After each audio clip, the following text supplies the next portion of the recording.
Olá, estudantes da segunda série do ensino médio. Sejam bem-vindos a mais uma aula de geografia aqui no Centro de Mídias. Eu sou a professora Luíse Coutinho e estarei juntinho com vocês, professores e estudantes, nas interações via chat desta aula que será sobre as corporações transnacionais no mundo globalizado. E, claro, quem vai dar essa aula para a gente é o professor Antônio Russo. Tudo bem, professor? Tudo bom, professora Luíse? Tudo bem aí aos alunos, aos professores que irão acompanhar mais uma aula da segunda série do ensino médio. Hoje nós vamos ter aí uma retomada, né, professor? Exatamente. Estaremos fazendo a nossa aula de retomada, porque, afinal de contas, estamos inaugurando o segundo bimestre hoje, né, Pro? Isso. Então, vai aparecer aí na tela para vocês a habilidade da aula de hoje. Hoje, a habilidade que nós estamos retomando é reconhecer e descrever a importância do papel das corporações transnacionais na ordem econômica mundial contemporânea e a sua estruturação em redes geográficas. A unidade temática é a economia global e os objetos do conhecimento são as corporações transnacionais. Para a gente começar os nossos trabalhos de hoje, a gente vai assistir a um vídeo que vai falar sobre o PIB. Vamos lá?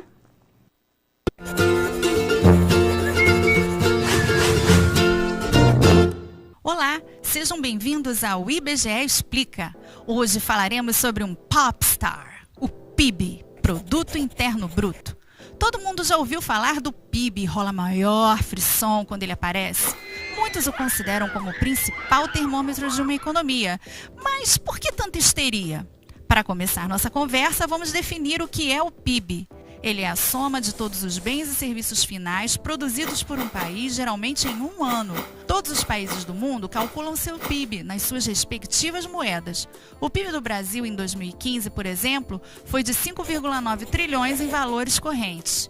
Para você entender melhor, vamos imaginar um país chamado Pãolândia, que não possui relações com o exterior e produz apenas trigo, farinha de trigo e pão. Nele foram produzidos o equivalente a R$100 de trigo. Todos os R$100 de trigo foram usados para produzir R$200 de farinha de trigo, que, por sua vez, foram todos usados para produzir o equivalente a R$300 de pão. O PIB de Pãolândia é, portanto, de R$300. Talvez você esteja se perguntando, mas e os valores relativos ao trigo e à farinha?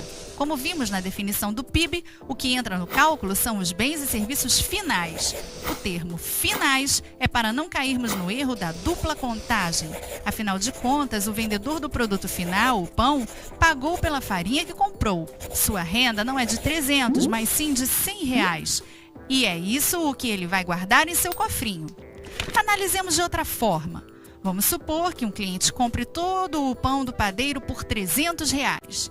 Desses 300, o padeiro gastou 200 na compra da farinha de trigo. O produtor de farinha, por sua vez, pagou R$100 ao produtor de trigo. Se supormos que para a produção do trigo não há insumos, os R$100 se tornam a renda do próprio produtor. Somando a renda dos três elos, temos 100 mais 100 mais 100, que é igual aos 300, o mesmo valor equivalente ao da venda total do pão. Os bens e serviços finais que compõem o PIB são medidos ao preço em que chegam ao consumidor. Dessa forma, levam em consideração também os impostos sobre os produtos comercializados. No exemplo anterior, caso houvesse um governo que cobrasse um imposto de R$10 sobre a venda do pão naquele período, o PIB seria então de R$300 mais R$10 igual a R$310. Bom, tendo tudo isso em vista, podemos dizer que o PIB é o total da riqueza existente no país, certo? Errado! Não podemos! Esse é um equívoco muito comum, pois dá a sensação de que o PIB seria um estoque de valor que existe na economia, como uma espécie de tesouro nacional. Mas, na realidade, o PIB é um indicador de fluxo de novos bens e serviços finais produzidos durante um período. Então, se, por exemplo, um mago muito poderoso usa um feitiço que congela todo um país por um ano, o PIB desse país nesse ano será nulo.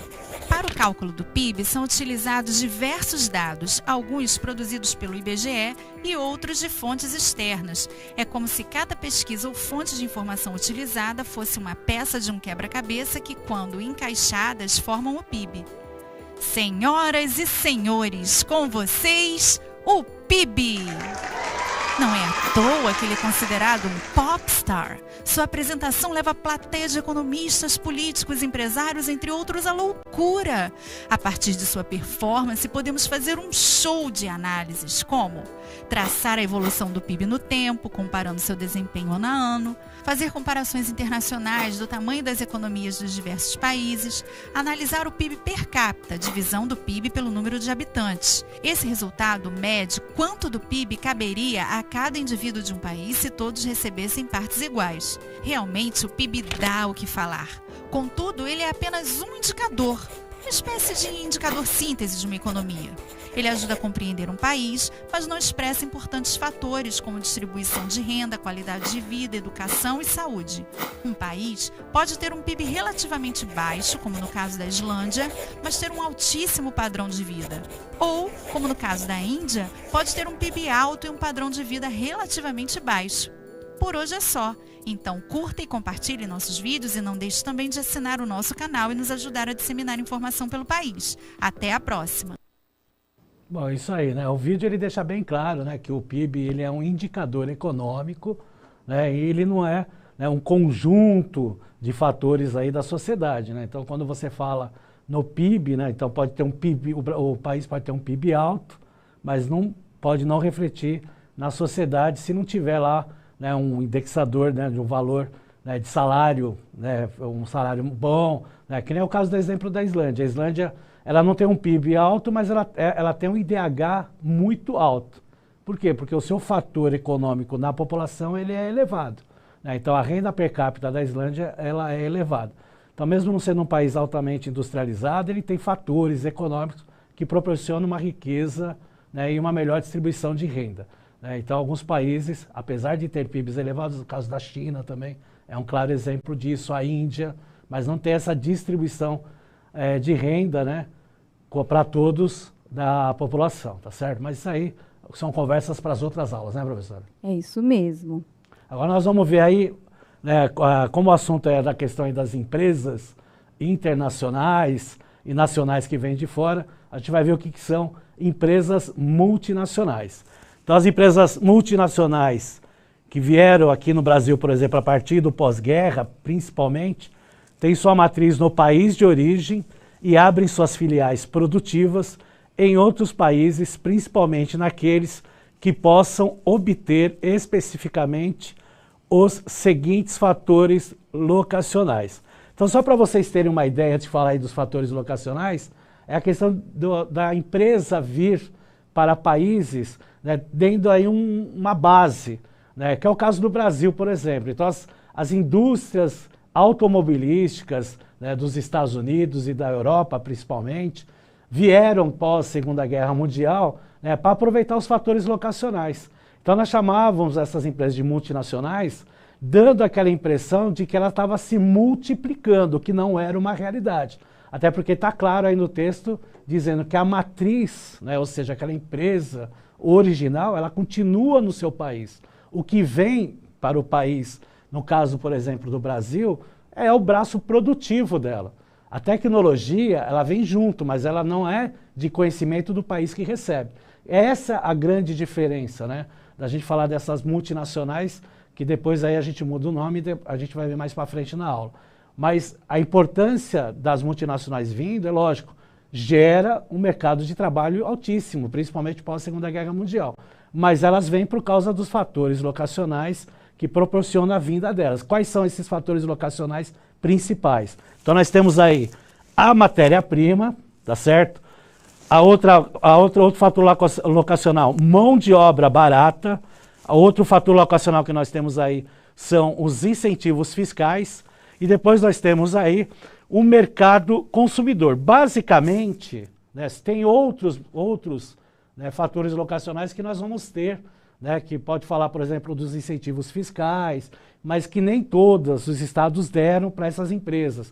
Por isso que até ela acaba ficando mais centralizada aqui na região sudeste, principalmente no eixo São Paulo e Rio. Mas esses 4 itens que aparecem aí, matéria-prima, mão de obra, incentivos fiscais e mercado consumidor, são os 4 principais incentivos fiscais que fazem essas empresas trazerem o seu braço produtivo para países que na época eram denominados dos subdesenvolvidos.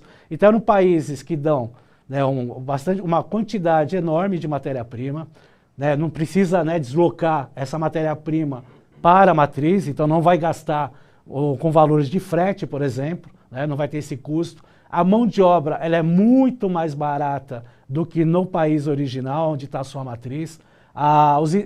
Os incentivos fiscais, que nem todos deram, mas que é importante, porque, por exemplo, isentou empresas de pagarem IPTU, né, impostos federais, impostos ICMS, né, de redução de valor, até de isenção, por 20, 30 anos. Então, olha a margem de lucro só aumentando.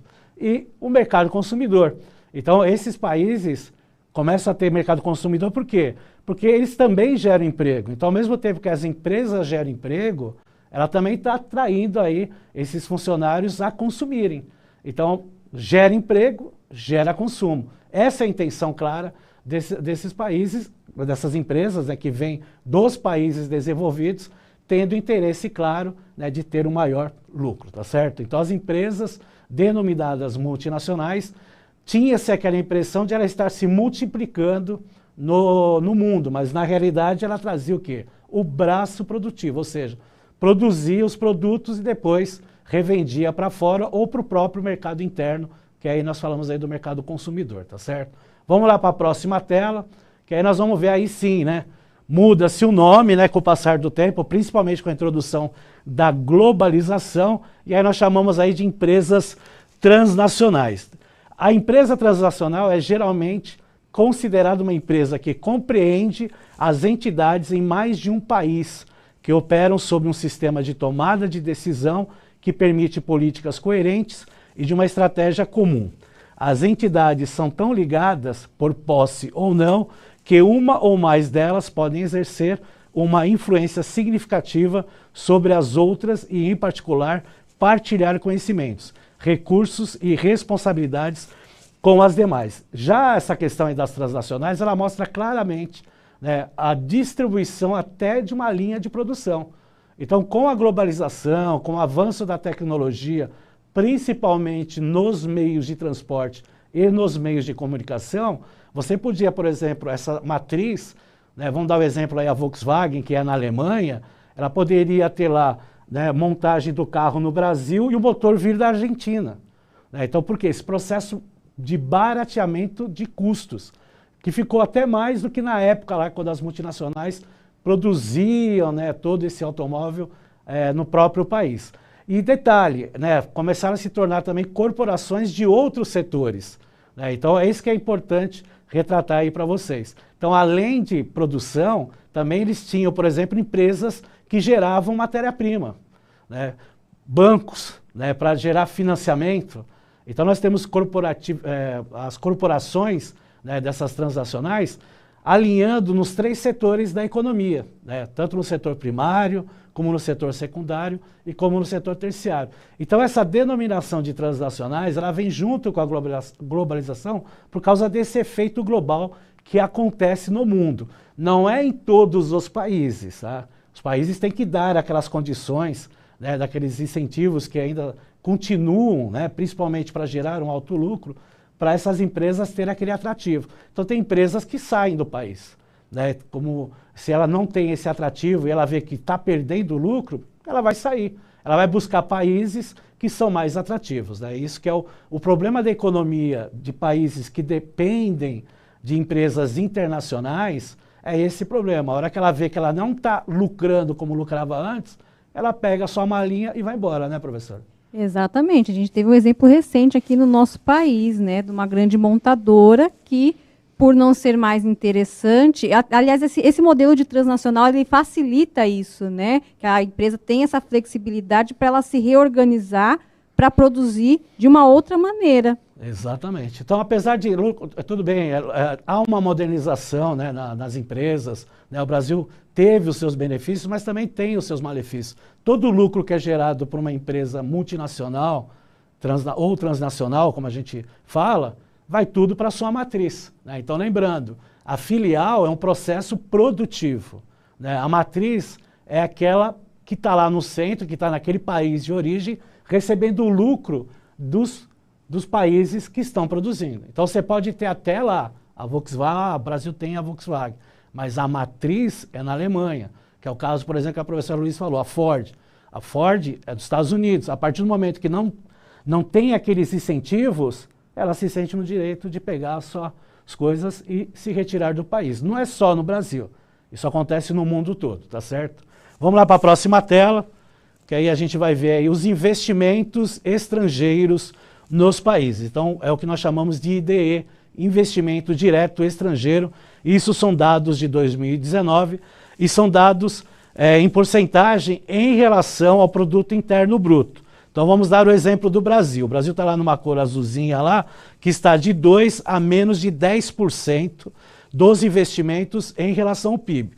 Então o Brasil hoje, né, dados de 2019, o Brasil estava com 3,9% de investimentos estrangeiros no seu PIB, tá certo? Se a gente for analisar e ver que, parece pouco, mas se a gente relacionar o valor do PIB, né, a gente vai ver que é um valor considerável, até porque é um investimento direto, ou seja, de empresas estrangeiras ou até de acionistas que investem ou na produtividade ou no valor especulativo, que são as bolsas de valores. E o valor especulativo, ele é um valor virtual. A partir do momento que dá uma crise econômica no mundo, ou no próprio Brasil, que é o caso do Brasil, por exemplo, num país que é investido, aquele capital ele é retirado. Então precisa-se também pensar, será que vale a pena, né, ter 10%, 15%, como alguns países até têm, né, mas esse investimento é um investimento produtivo ou é um investimento especulativo? Então essas coisas precisam ser bem analisadas. Vamos lá para a próxima tela, a gente vai ver aí presença de multinacionais brasileiras no exterior, tá certo? E aí nós temos aí, né, o Brasil lá com empresas de fora, né, que é indo para fora, né, colocando aí os seus lados produtivos ou financeiros, né, com mais de 30, basicamente nos Estados Unidos e na Argentina, e outros que recebem aí em torno de 20 e 30 empresas multinacionais ou transnacionais do Brasil. Detalhe, né, 70% dessas empresas são financeiras, bancos. Né? Então, assim, não gera produção e gera lucro para o próprio banco. Então, também, né, a gente fala, Estados Unidos, né, com mais de 30 multinacionais brasileiras, mas quando vocês forem fazer a pesquisa lá, vão ver que boa parte são de instituições financeiras, tá certo? Vamos lá para a próxima tela. A gente vai ver aí os 10 principais produtores industriais no mundo. Então, a participação em porcentagem da produção industrial mundial em 2017.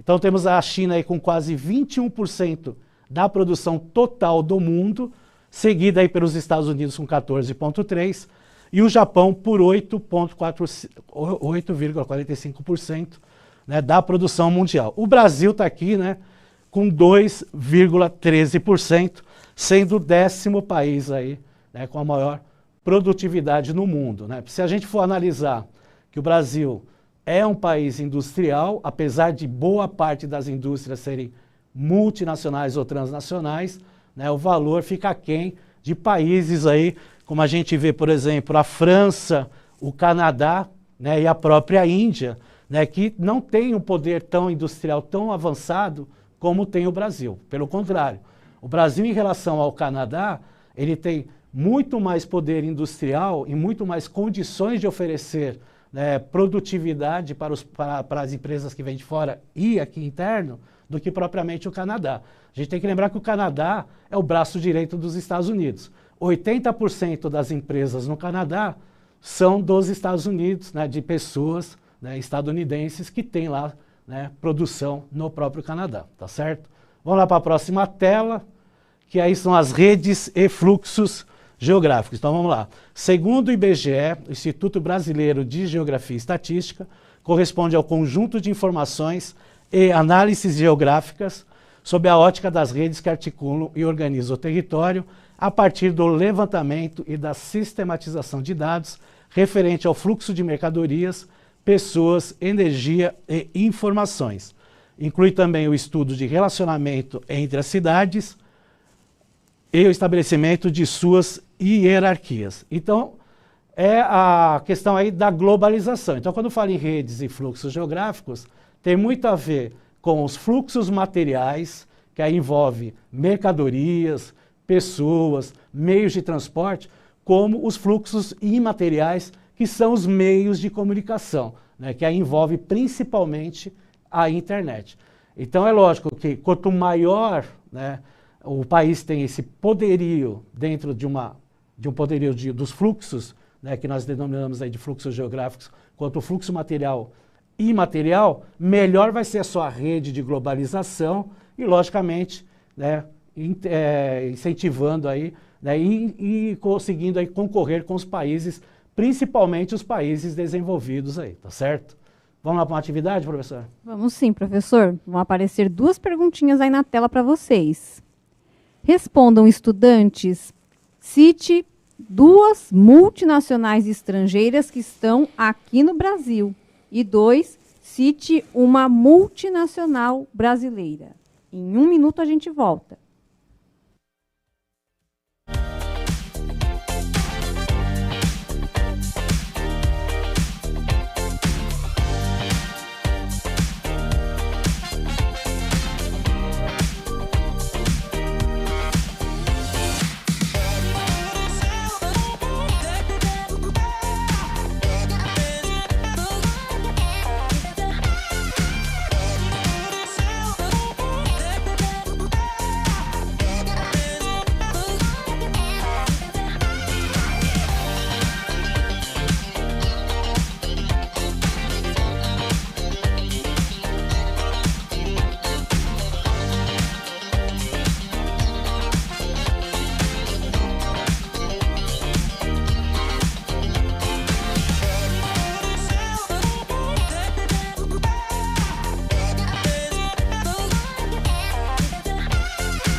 Voltamos. Para representar todo mundo que participou, vamos pegar a resposta do professor Luiz Alberto, que cita aí na pergunta 1 a Volkswagen e na pergunta 2 a Petrobras. É isso aí. Então, a gente retratando essa questão aí, né, das multinacionais, aí a gente pode falar das indústrias automobilísticas, a Peugeot, né, a Citroën, são todas as empresas que vieram de fora, né?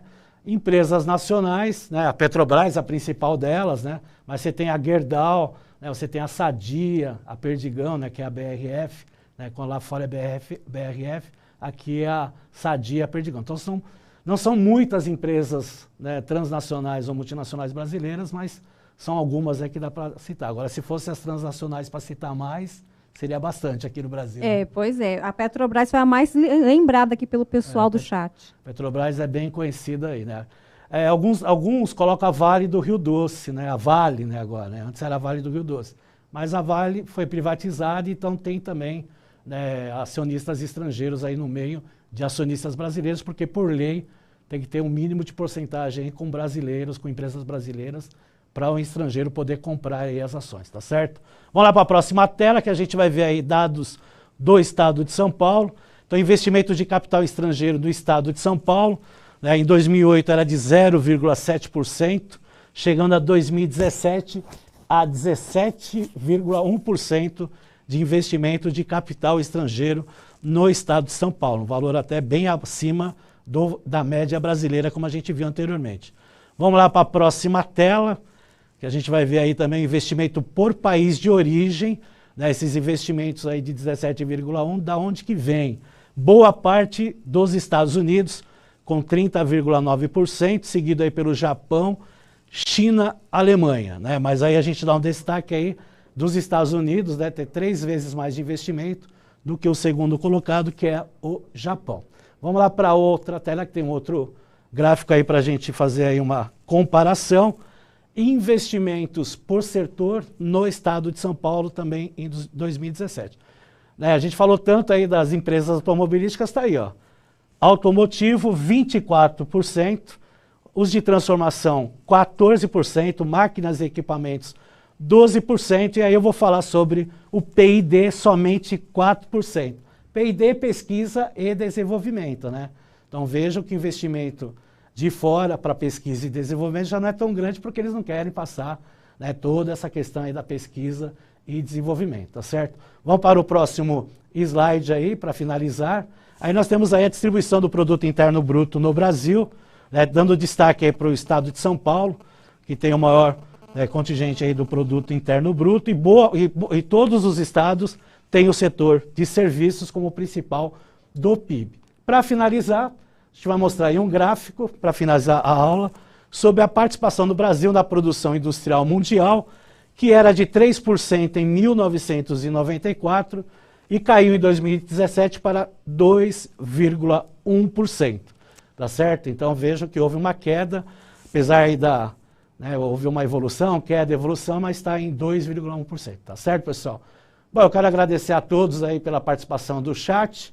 Tá certo? Obrigado, professora, por mais essa parceria. Eu que agradeço. Não esqueçam de avaliar a nossa aula no final aí. Beleza? Até a próxima!